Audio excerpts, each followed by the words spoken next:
Right, I'm here with Welling United manager Mark Goldberg for Wings TV after a great 2-0 win at home to Hemel Hempstead. What's your immediate thoughts after the game, Mark? Well, obviously I'm delighted that we got the win. It was another one of those must-win games. I thought we had turned a little bit of a corner, having gone 4 unbeaten, and to lose last week was a bit of blow for us. Although I had my excuses in terms of certain players weren't fully fit. We managed to get the majority of them back today. We weren't able to get Rob Swain fit, which was a bit of a disappointment. But we got the result, and it was a bit of a grind at times, even with a man up. But it was all in all a professional display, I believe, from the boys. You talk about injuries before we get on to the game itself. Rob Swain's obviously missing, hopefully not a long-term thing, and no sign of Theo Bridgerton in the squad. Would you tell us about those two? No, he got an injury in training at Bristol Rovers during the week, so he wasn't available today. Now, obviously, the start of the game was pretty even. They were knocking it around quite nicely. Big turning point in the first half was the red card. I didn't have a very good view from my position, but what was your opinion on that? Yeah, I mean, his studs were up. I don't think the ref had a choice but to give the red card. You didn't hear their management complaining either. And yeah, I mean, it helped us. But I thought we were playing okay.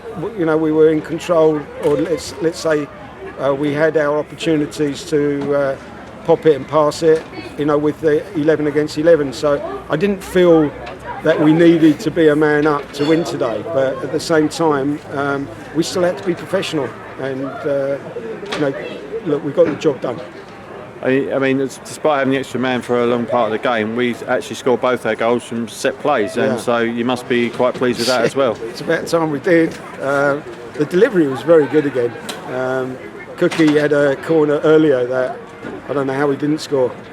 Jay Rich didn't quite get his head to it. I think we're arriving too early.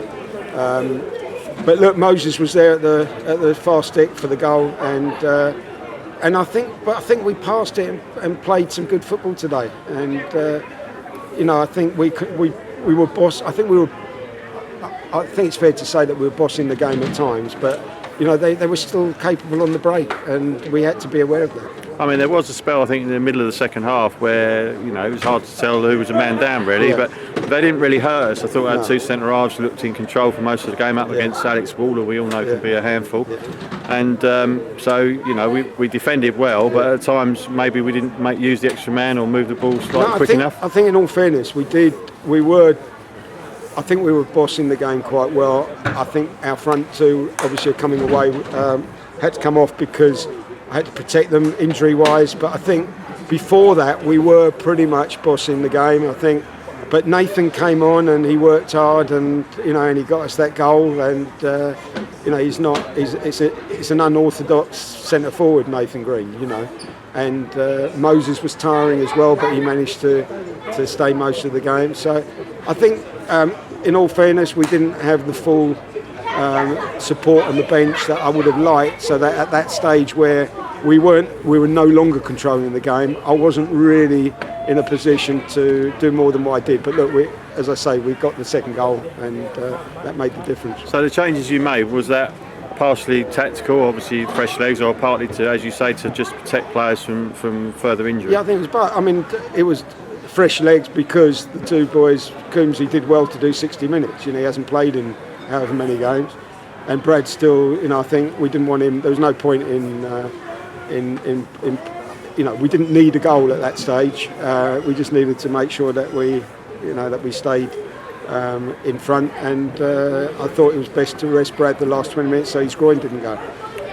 So also, you put Nathan Green on, you scored a goal. It was quite unusual for us to see him playing centre forward. Has he done that before, or was that just the thing you decided to throw him in there? Yeah, well, we thought about it before. He has done it at Dulwich a couple of times, and he hasn't done it for us, but it's something that we've thought of. I think that physical presence up front is necessary, and we haven't done it right so far this season.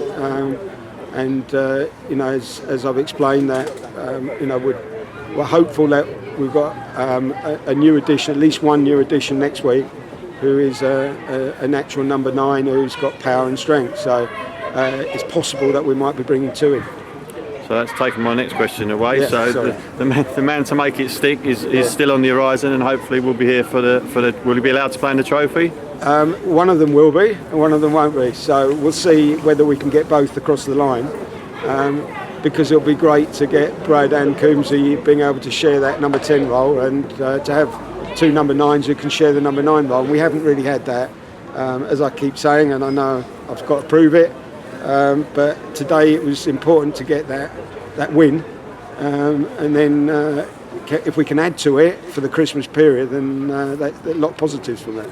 Okay, and obviously, we're still looking at 1, maybe 2 coming in, as you say. Yeah. Obviously, we have to balance the books. Does that mean departures as well as I'm incomings? afraid there will be 2 or 3 players that won't feature. I've got to decide over the Christmas period whether it happens before Christmas or whether it happens after Christmas, purely because of numbers and the amount of games we got. So I've got to be sensible, although I can't afford to bring 2 in and to not balance the books.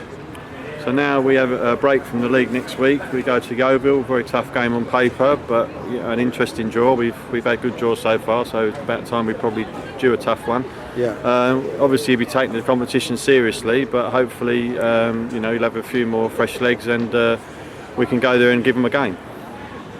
Well, I mean, I haven't thought too much about that game, obviously, because you like to take one game as it comes. But we'll start focusing our attention to Yeovil this week. I'll be able to see their full game against Bromley last week. So, and look, we know they're flying in the National League. I don't know how they got on today, but we're not going there. We've got nothing to lose, really, everything to gain from it. It's an important competition for us.